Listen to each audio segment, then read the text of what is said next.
What would you like to do in 10 years?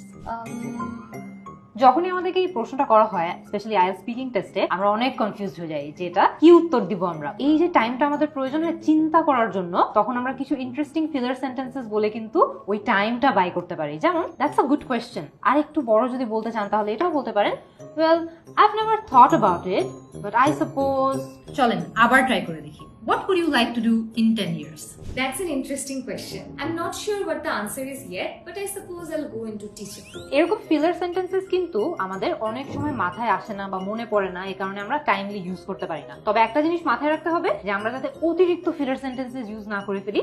IELTS speaking টেস্টে কিন্তু আবার access filler ওয়ার্ডস use করলে এক্সামিনাররা ভাববে যে আপনি হয়তো আসলেই জানেন না যে আপনার কি বলা দরকার। সো নেক্সট টাইম আপনার আইএলটিএস স্পিকিং টেস্টে যদি কোনোভাবেই মনে না আসে যে কি বলা উচিত, তখন এই ফিলার সেন্টেন্সেস গুলো ইউজ করতে পারেন। তবে সাবধান, এক্সেসিভলি ইউজ করবেন না। এক্সেসিভলি ইউজ করলে কিন্তু আবার মার্ক কাটা হবে।